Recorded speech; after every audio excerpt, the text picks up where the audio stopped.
Buenos días, la siguiente disertación versa sobre gestión evaluativa de los métodos empleados en la investigación química, análisis histórico. Para ello desarrollaremos los siguientes puntos: objetivos, postulados teóricos, la metodología empleada en el análisis histórico, que conlleva unos resultados que permiten generar unas conclusiones y adicionalmente las referencias bibliográficas.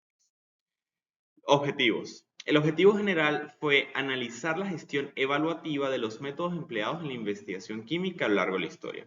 Evidentemente, una ciencia como la química, que es bastante densa y compleja, tiene una evolución histórica extensa. Por ello, en estos 15 minutos se resumirán los tópicos más relevantes sin caer en un reduccionismo extremo.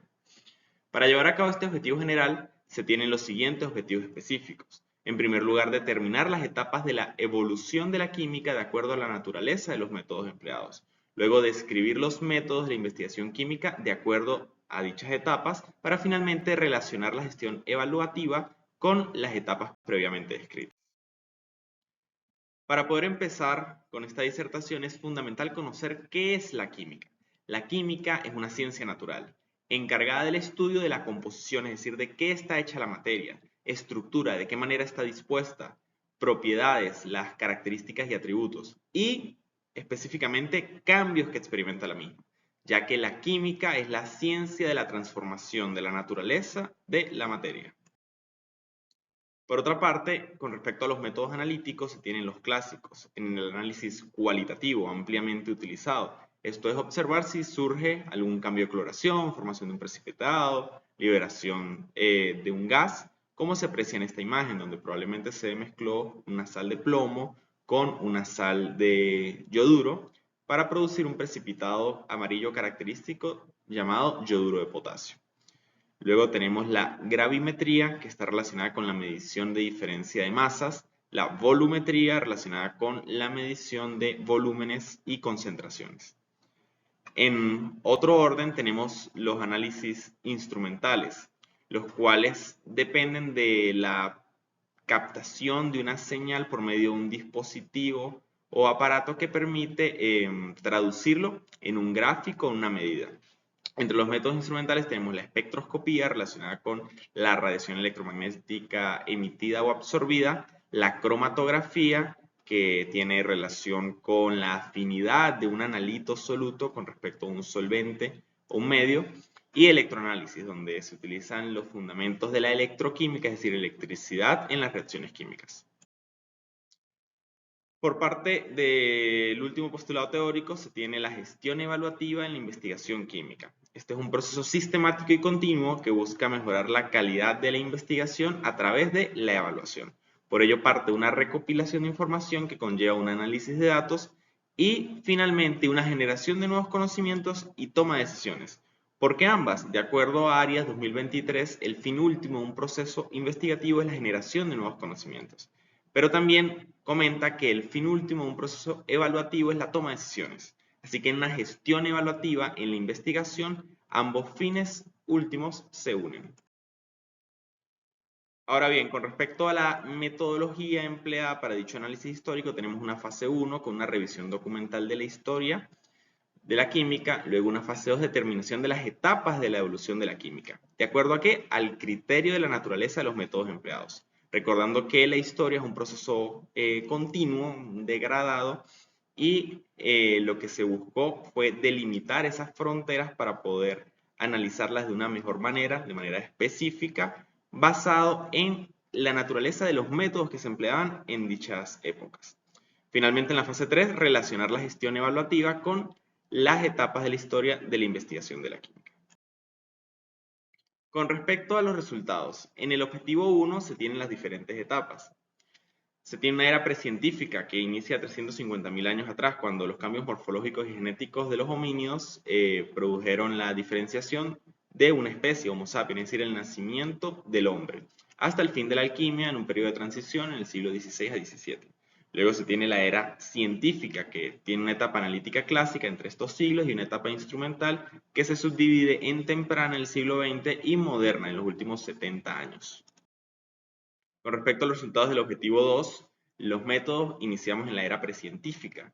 Se tiene que la prehistoria fue el periodo más extenso de la misma, pero como no se posee registro escrito de la misma, es complejo y poco preciso hablar sobre qué métodos se empleaban. Se sabe que, por ejemplo, con respecto a la información existía mucha tradición oral, y lo que sí conocemos es que utilizaron química rudimentaria, ya que al manejar el fuego es un proceso de una reacción química, donde un combustible es oxidado por el oxígeno para producir dióxido de carbono y agua, si es completa.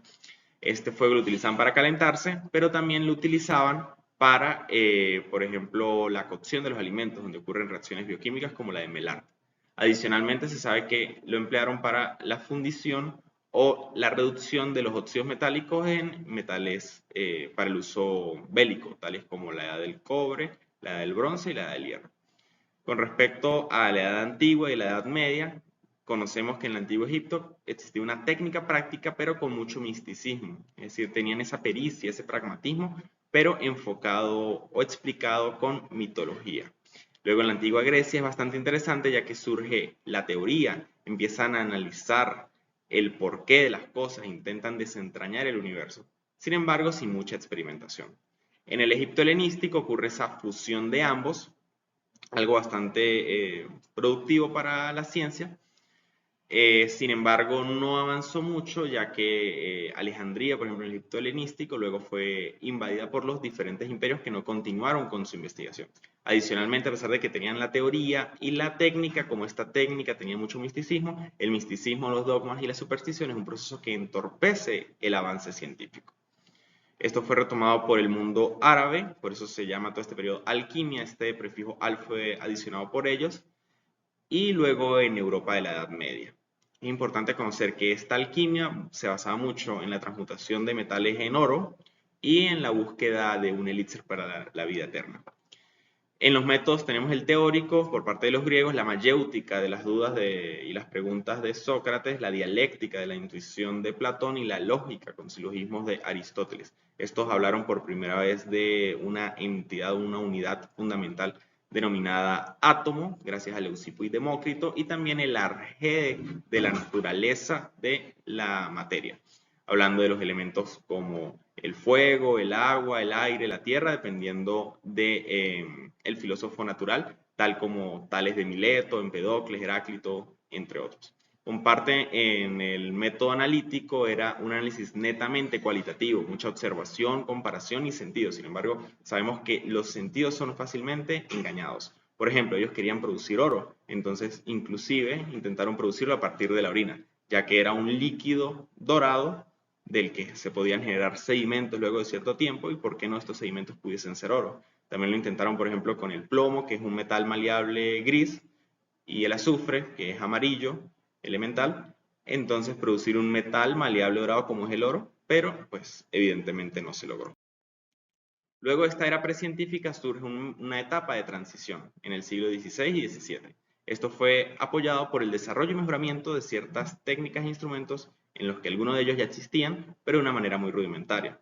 Esto es la destilación, filtración, cristalización y la balanza para medir la masa, el termómetro para la temperatura y el barómetro para la presión atmosférica. Gracias a Robert Boyle elimina el prefijo al y cambia de alquimia hacia química. Este fue pionero ya que también empezó a utilizar ciertas relaciones entre las variables. De hecho, gracias a él se tiene la ley de Boyle, que relaciona que la presión es inversamente proporcional al volumen en un gas. Con respecto a los métodos, en la parte analítica existe una transición entre lo cualitativo hacia lo cuantitativo. Sigue la observación, pero se le adicionan las relaciones y la medición de condiciones como temperatura y presión. En la parte teórica, el racionalismo y la hipótesis experimentación. Racionalismo, intentar explicar el universo a partir de la razón, y la hipótesis fue muy interesante, ya que sabemos que actualmente el método científico es hipotético deductivo, entonces esto es como un origen del mismo. Luego de que nace la era científica, luego de la transición, esta se produce debido a que por primera vez se hace medición como tal en química. La química estuvo atrasada con respecto a otras áreas del saber, como la física, ya que no se lograba hacer medición. Esta medición es lo que le dio la cientificidad a la misma, de ser simplemente una mezcla de sustancias, de líquidos, a ser un proceso sistemático de innovación. Esto se lo debemos al padre de la química moderna, Lavoisier, que generó la ley de la conservación de la masa, y también gracias a otros científicos como Proust, la ley de las proporciones definidas, que es la base de la estequiometría que se utiliza de la química básica, y la ley de los volúmenes de combinación de Gay-Lussac. En este proceso inicia con la etapa analítica clásica en el siglo XVIII al siglo XIX. En los métodos se ve ya diferenciado la gravimetría, que es la que está relacionada con la medición de masa, gracias a estos procesos de precipitación, volatilización y electrodeposición, y los volumétricos, es decir, las titulaciones, que pueden ser ácido-base, óxido-reducción, redox, precipitación o complejométricas. Luego de esta etapa analítica seguimos en la misma era científica. Ahora está en la etapa instrumental, siglo XX a la actualidad, donde un dispositivo logra medir la interacción de la radiación electromagnética, partículas cargadas o campos eléctricos con la materia. Se producen los métodos previamente descritos, pero se subdividen de acuerdo a la naturaleza, a la radiación emitida, al tipo de procedimiento. ¿Cómo se aprecia en esta imagen? Hablamos de una etapa instrumental temprana y una transición a la moderna, ya que en la temprana eran equipos netamente eléctricos, pero con el surgimiento de la electrónica, de las pantallas inclusive, se permitió que la información producida, captada por estos equipos, pudiese ser analizada, ya que era más completa y más compleja para el investigador. Se espera que en el futuro pues, sigan desarrollándose nuevas etapas, por ejemplo, actualmente con la inteligencia artificial para optimizar procesos, o por ejemplo, analizar espectros, algo que muchas veces es un dolor de cabeza para muchos investigadores.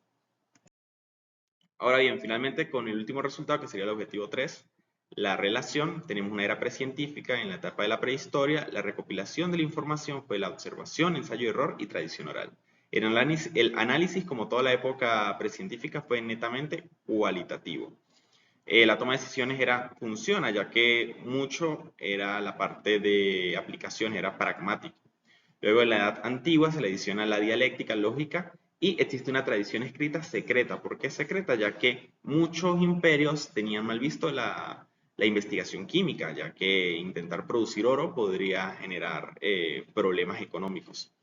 Se le adiciona a lo cualitativo la búsqueda de patrones, no disculpen, en la edad antigua sigue siendo cualitativo y en la toma de decisiones surge también la parte de la experiencia, la intuición y la retórica. La retórica porque había que convencer a los otros filósofos naturales sobre las ideas que se tenían.